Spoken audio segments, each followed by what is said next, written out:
Olá, sexto ano, tudo bem com vocês? Espero que sim.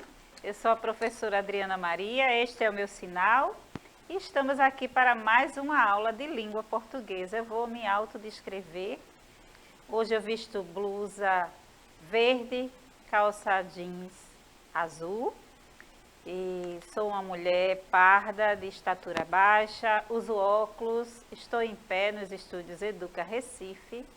Tenho cabelo tamanho médio e, como sempre falo para vocês, nunca sozinha, sempre acompanhada. Eu tenho comigo Jéssica, a nossa intérprete, que torna a nossa aula muito mais acessível. Tenho comigo também, né, Camille Borba, no chat, que é a nossa ferramenta interacional. Daqui a pouco ela dá aquele alô cheio de simpatia para vocês. Mas antes de tudo, vou perguntar, né, vocês estão bem? Espero que sim. E gostaria, né, de convidar vocês, tem alguém aí assistindo, não é? A aula, vocês podem estar se conectando no aplicativo pelos QR Codes que aparecem aí na tela, né? Então vocês se conectam e falam com a professora, esses aí, tá, pessoal? Falam com a professora Camille Borba, que vai falar com vocês agora. Olá, lindezas, tudo bem? Eu sou Camille Borba, este é meu sinal. E como vocês sabem, estou aqui no chat, que é a nossa ferramenta interacional, né? Então, eu estou aqui esperando, já dei um olá, estou aqui esperando uma resposta. E vamos, né, ter essa troca durante essa aula incrível que a professora fez com muito carinho. Como fez a professora Adriana, também vou me autodescrever. Eu sou uma mulher negra, de cabelos pretos, cacheados, na altura do queixo. Tenho olhos escuros, uso óculos arredondados, estou sentada em frente ao computador esperando o quê? A sua mensagem, enquanto uso uma farda azul. Tá? Então eu espero que vocês gostem da aula de hoje. Qualquer coisa, não tenham vergonha, botem aqui que a gente resolve. E se você está vendo essa aula fora do ao vivo, né, no contraturno, em outro dia, não se esqueça de deixar um comentário no nosso canal do YouTube, que a gente está sempre de olho por lá. Qualquer dúvida, gritem. Não é isso, professora? Isso mesmo, professora Camille. Então, pessoal, o tema da nossa aula de hoje é expressões linguísticas nos jogos da Copa do Mundo, não é? Nos jogos de futebol. Vocês estão sempre em contato com essas expressões linguísticas. Por que não apresentá-las ou relembrá-las, não é? De repente, eu vou falar sobre algumas que vocês já conhecem. Então, na aula de hoje, nós veremos essas expressões, não é? Mas também vamos conhecer os tipos de gramática. Então, pessoal, na nossa Constituição, não é? Não na nossa Constituição, na Constituição da nossa língua, não é? Nós temos construção, não é, professora Camille? Na construção da nossa língua, não é? Da nossa língua portuguesa, nós temos alguns tipos de gramática que entram em ação. E aí vocês até já fazem uso delas. Talvez não saibam, não é, identificá-las. E aí vamos conversar sobre isso, para que isso se torne esse conhecimento, ele se torne a cada dia mais acessível, mais tranquilo para vocês, tá bom? E aí quando eu sei que vocês estão naquela animação, não é? Depois de um jogo aí que aconteceu ontem, vou marcar essa aula, Copa do Mundo mesmo, então eu posso falar ontem, quem assistir depois vai lembrar, porque nos marcou, não é? Foi a emoção, o coração acelerou, e aí ninguém queria que aqueles meninos voltassem para casa cedo. E aí eu sei que vocês estão igual eu, assim, não é? Todos enfurecidos, cheios de alegria, animadíssimos, não é? O jogo de ontem foi realmente massa. Um jogaço. Jogaço. De verdade. Olha, enquanto eu falo aqui, eu e a professora Camille aqui, né? Falamos expressões linguísticas assim, já jogando assim, tá? Na mesma vibe que vocês entendem e falam também. Então, a língua portuguesa, ela nos dá esse privilégio de transitar, não é? Tornar a língua mutável, né? Essa língua que é usada em diferentes contextos, com diferentes pessoas, em diferentes ambientes.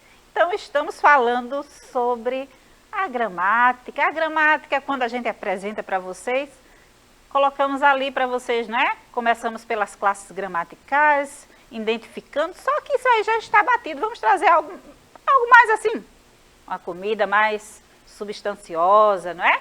Então vamos lá, antes de começar a analisar essas expressões, vamos conversar um pouquinho sobre o papel da gramática e suas perspectivas, não é? Como é que ela trabalha, não é? Como é que ela funciona.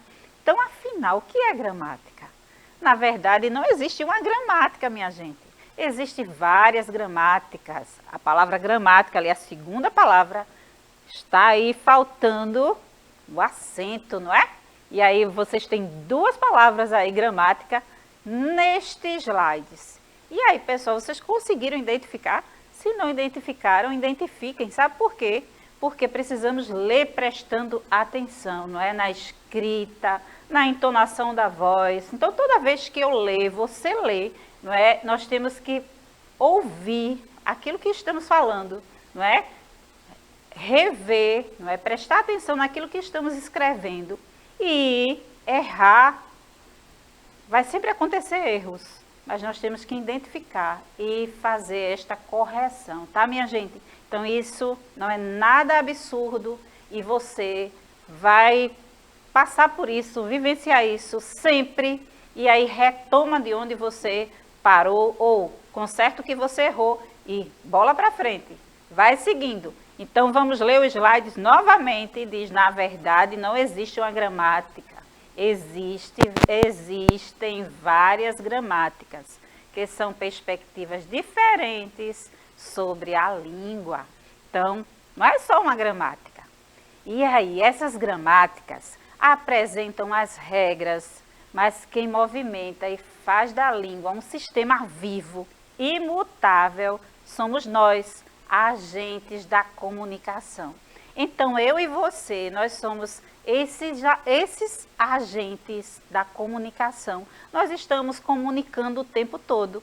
E quando comunicamos, nós estamos acionando esses tipos de gramática que eu trouxe para apresentar para vocês. Eu não vou me aprofundar em todos eles, tá? Em todas elas, nesses tipos. Mas aí eu vou só falar sobre algumas que estão aí presentes, não é, no nosso dia a dia. Então, nós temos a gramática histórica, nós temos a gramática comparativa, nós temos a normativa, nós temos a gramática internalizada, a descritiva pessoal. Estamos o tempo todo nesse contato com essas gramáticas, tá? Como falei, não vou falar sobre todas, vou falar sobre algumas, não é? Hoje, nesta aula, e falaremos sobre as outras, não é? Nas outras aulas que vamos tendo, não é? Construindo aqui, nesse aprendizado que é construído dia a dia com vocês. Então, eu vou trazer hoje, não é?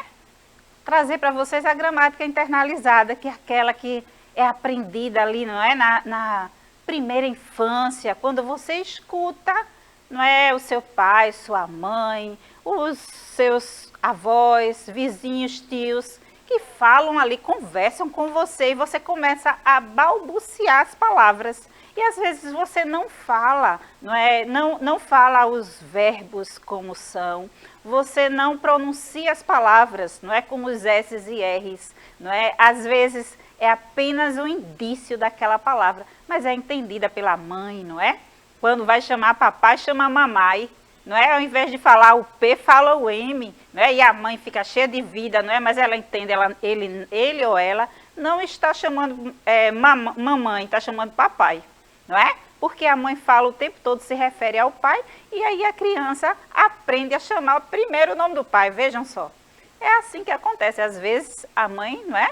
É a privilegiada, mas nem sempre. Então, minha gente, essa é a construção, não é, da nossa língua, e essa gramática internalizada, ela já existe a partir do primeiro momento, não é, em contato com a língua. E é interessante porque, geralmente, quando chegamos na sala de aula e perguntamos assim, e aí, o que vocês sabem sobre gramática? O que é gramática? Perguntas básicas, não é?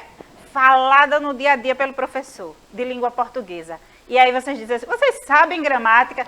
Professora, eu não entendo nada. Nem me pergunte. Professora. Não gosto de gramática. Pode falar, professora. Professora Adriana, que eu me empolguei aqui no comentário. É isso, é muito comum, né? A gente dizer, mas eu não sei nada de português, eu não sei nada de gramática. Mas, gente, vocês falam português todo dia. Pois é. Vocês podem não saber dar nome aos processos, dar nome aos elementos, fazer aquela análise, né? Sim. Sintática, morfológica, mas não é necessário. O que é que a gente tenta fazer quando a gente fala sobre gramática é que vocês entendam a lógica da língua e a função dos elementos, porque aí você faz um uso mais produtivo da linguagem, né? Isso mesmo, Mas professora. todo mundo, até quem está começando a falar, tem uma gramática própria, entende a lógica interna da língua, entende o que é um sujeito, o que é um objeto, o que é um verbo, mesmo que não saiba dizer, né? Isso mesmo, professora Camille. E esse processo, não é, de aprendizado, não é, e que começa com essa gramática internalizada, né, traz para a gente essa segurança que nós sabemos um pouco de gramática. Então, diga aí para você mesmo, eu sei gramática sim, não é? Eu já tenho uma gramática em mim, né, a gramática internalizada. Então, ela, não é, a gramática internalizada ou implícita, não é? É o conjunto de regras que cada pessoa domina e que permite que ela se comunique, não é? E também eu deixei aí, não é? Tá faltando aí uma reticência também, não é? Nesses slides. Depois aí, vocês terão a continuidade. Então, na gramática internalizada, não é? Falamos assim, escrevemos às vezes assim, não é? Quando não fomos ainda alfabetizados, não frequentamos uma escola, às vezes até sabemos escrever bonito, não é? Mas às vezes não está, a escrita não está correta, não é? Dentro da língua culta, mas dá para entender, não é? Então vamos ler aqui, ó, esse aviso. Favor não deixar objeto no corredor. Vocês conseguem identificar aí os erros, né, em algumas palavras aí? Tem algumas palavras corretas, não é?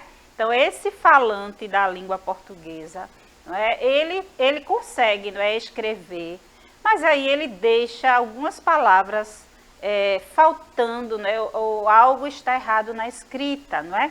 Mas é entendível? Você consegue entender, não é? Favor não deixar, e nós temos o verbo deixar, não é? Então, está faltando aí o i, não é? Para essa palavra está correta como objeto, não é? Nós temos aí o O-B-I-G-E-T-O-S, não é? E a palavra objeto não se escreve dessa forma, mas entendemos que é a palavra objeto. Então, a gramática internalizada, ela nos possibilita a entender e a escrever, não é? Mesmo não estando na norma padrão, não é? Então, a gramática normativa é a responsável por padronizar, não é, a nossa língua. E aí a gente, quando estamos escrevendo, nós estamos o tempo todo, não é, atentos a escrever na norma padrão. Mas quando não escrevemos, não é, conseguimos transitar aí nessa gramática, não é, internalizada. E aí eu vou apresentar outra. Olha o outro exemplo, não é? Da criança, quando ela fala assim, a mãe pergunta assim, Joãozinho, Pedrinho, e aí, você já fez a tarefinha? E aí ele diz assim, eu já fazia, mãe, não é? Eu já fazia, mãe. Ele usa aí o verbo, né, fazer, do jeito dele, não é? Ele não consegue falar o verbo, mas ele falou, não é? Ele respondeu para a mãe, eu já fazia, mãe. E a mãe entendeu que Joãozinho, Pedrinho, Maria, Eduarda, não é? Seja quem for a criança, não é? Quando fala, não é? A mãe entendeu que ele já fez. Então, vocês percebem aí que a atuação dessa gramática internalizada? Vamos seguindo. Então, já a gramática descritiva busca descrever o mecanismo pela qual uma dada língua funciona no dado momento, com meio de comunicação. entre os seus falantes e de analisar também a estrutura, não é? Ou a configuração formal que nesse momento a caracteriza. Então nós temos aí, minha gente, essa gramática descritiva que nos dá essa possibilidade, não é? Dentro de diferentes contextos, em diferentes locais, não é? E aí nessa gramática entra a variação linguística, não é? Então cada falante da língua portuguesa, não é, de determinada região, ele tem a sua gramática descritiva, não é? Sua gramática com suas variações, que foi aprendido, não é, na sua comunidade, no seu local, no seu ambiente, não é?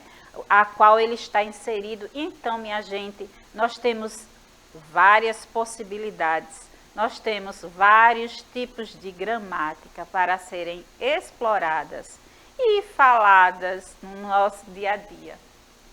Então, nós temos aqui esse exemplo aqui, não é? Meu Brasil brasileiro aí, quando nós temos várias palavras, não é? Borogodó, não é? O ai, oxente da gente, não é? A gente fala oxente. E aí cria, não é? E aí filho, não é? A cria se refere aos filhos, mano, pia. Então, vocês percebem como a nossa língua é maravilhosa? Então, agora nós vamos começar a analisar as expressões linguísticas, não é, da Copa do Mundo. Então, vamos lá? Então, pessoal, dentro da Copa do Mundo, nós percebemos que há expressões que, às vezes, quem não acompanha o futebol não conhece, não é, todas as expressões e ficam voando, não é? Dizer para vocês que eu não fico, eu fico, tá? Também quando é falado algumas coisas. Então, vamos às pesquisas, não é? Vamos conhecer as expressões linguísticas que estão aí, não é? Permeando todo o discurso, não é? Do narrador, não é? Desse jogo da Copa. Então, eles estão falando sobre jogadores, eles falam sobre os movimentos que eles fazem e às vezes nós não entendemos nada. E aí é interessante entender, não é? Essas colocações para até estar mais ligado, né, nos movimentos que acontecem ali e que estão sendo narrados por esta pessoa, não é? Por este profissional. Então vamos lá, quando você escuta a expressão assim, esse jogador é um jogador borboleta, e aí, vocês sabem que expressão é essa? E aí, Cleitinho, você sabe qual é essa expressão? Jogador borboleta, vamos lá, significa o jogador que troca muito de time, que vira casaca, que não para em time certo, não é? É um jogador borboleta. Eu não sabia dessa. Professora Adriana, eu acho que essa aula assim, é perfeita para mim, porque eu também não domino aí essa variante, essa variação desses termos de futebol, né? Não é muito o que eu gosto, mas e faz muito sentido, né? Sim. A borboleta, ela fica voando rapidamente, não é? mudando de lugar. Mudando de lugar. Pois é, eu não sabia, Camille. Eu também faço parte desse time que não conhece muito. Então, vamos conhecer hoje, juntamente com os nossos alunos. Então, tem outra palavra que fala o tempo todo, né? Driblar, não é? Fintar, não é? Driblar eu já sabia, não é? É dar o drible ali no outro, mas fintar, não é? Eu não sabia. E fintar é a mesma coisa que driblar. Então, eu acho que esse termo aí, né, essa expressão linguística era mais conhecida de vocês. Eu já conhecia, não é? Mas aí, às vezes, o fintar não, era mais driblar aqui no Nordeste, não é? Eu ouvia mais essa expressão. E aí, pipoqueiro, não é? É aquele que vacila, aquele jogador que amarela. Minha gente, eu não sabia dessa. Dá uma tijolada, não é? Dá uma tijolada no outro, não é? Jogador do outro time é dar um chute forte, não é? Então, quando você escuta essa expressão linguística, não é? Eita, agora ele deu uma tijolada, não é? É quando ele deu aquele chute forte. E aí, arquibaldo, não é? O torcedor que fica na arquibancada. Jogador bonde. Também não conhecia essa expressão, não é? O jogador fora de forma, não é? Perna de pau, que não está ali muito, não é?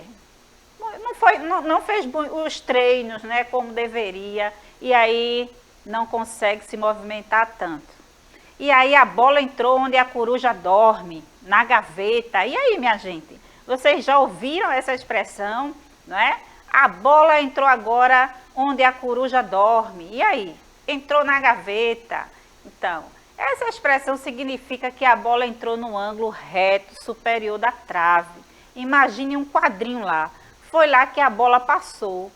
Foi na gaveta, não é? Onde a coruja dorme ou fez o ninho. Vê só, pessoal. Então, o artilheiro, acho que vocês sabem, não é? Quem não sabe, fica sabendo agora, não é? Aquele jogador que mais marca gols. É bom, não é? Decorar os nomes, não é? Cara crachá, vê só. Para poder torcer certinho. Então, é interessante, não é? A gente saber, não é? Quem é cada um na sua posição. Então, atacantes, acho que esses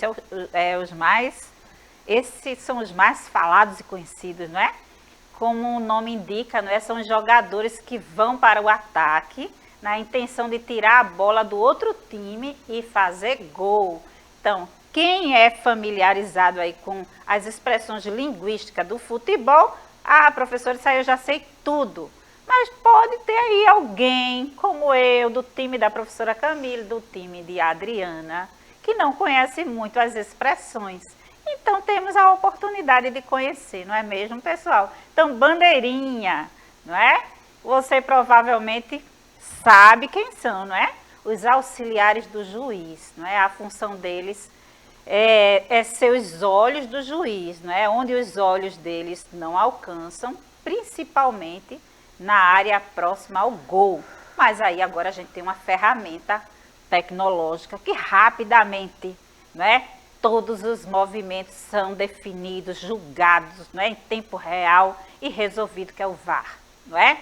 E aí eu falo dele depois, na próxima aula. Estar na banheira, e aí? Significa que o jogador está na área próxima do gol. Isso pode ser bom ou ruim, se ele está na banheira, esperando a bola para marcar, é positivo. Se ele não sai da banheira e está esquecendo de fazer a marcação, é negativo, não é? Então, não é legal ele ficar ali parado. Back, não é? Back de fazenda. E aí? Não é nada do que você está pensando. É defesa, não é? Um jogador que está na defesa, ele é back, não é? Eu não sabia. Esse termo também com outro sentido, não é? Alguns de vocês podem saber, mas eu acredito que a maioria dentro da faixa etária não sabe, e é bom. Então, vamos lá. Bicicleta, não é? É quase uma acrobacia, um movimento aéreo em que o jogador gira, não é? Em pirueta para chutar a bola, não é? Então, dê uma bicicleta. Professora, essa aí eu sabia, Sabia, viu? né? Algumas dessas aí, o drible, as coisas, o básico, né? A gente ainda sabe, domina. Né? Domina, mas tem coisa que a gente não sabe, que é muito né? específica, né? Pois é, Camille. Então, vamos lá. Caneta. Vocês ouviram ontem e eu tinha preparado a aula. E aí, quando eu vi, deu uma caneta, eu digo, agora eu sei, não é? Aquele drible famoso, quando o jogador passa a bola entre as pernas do outro, não é? Caneta, rolinho ou sainha, não é? Todos os nomes desse mesmo drible, não é? Viu com os olhos, então pode usar sem medo. Então, pessoal, a caneta, quando é feita, é vibração total, não é? Cartolas, não é? Nome pelo qual são conhecidos os dirigentes de futebol como o presidente da CBF. Catimba é quando um jogador enrola a jogada com o objetivo de gastar o tempo do jogo, geralmente usada quando o time do jogador catimbeiro está ganhando. Então, ontem os meninos foram catimbeiros, não é? Porque quem ganhou ali, quem ganharam, não é? Foram os meninos do Brasil. E pra gente foi legal. Então, cavar uma falta, não é? Sabe aquele teatrinho que o jogador faz para tentar convencer o juiz de que foi falta? Dizem que ele está cavando uma falta, né? Ele cavou uma falta, então, minha gente, nós vamos, né, assistindo agora, identificando essas expressões. Mas agora é a vez de vocês. E a atividade de hoje, ó, facinha, como dizem os meus alunos, essa tá facinha, não é? Está fácil sim, não é? Assistam os jogos, prestando atenção nas narrações. E em seguida anotem as expressões linguísticas que vocês identificaram. Professora Camille, vamos embora. Vamos, né, professora? Infelizmente, tudo que é bom dura pouco, que nem a Copa, né? Que daqui a pouco Pois acaba. é, verdade. Gente, foi um prazer estar aqui, como sempre. Um beijo, até a próxima. Então é isso, pessoal. Assistam aí os jogos, prestando atenção nas expressões linguísticas. Eu me despeço de vocês, é sempre uma alegria, um prazer estar com vocês. Agradeço a Jéssica, a produção, né? Sem eles não teríamos como estar nos comunicando com vocês. E até a próxima, pessoal.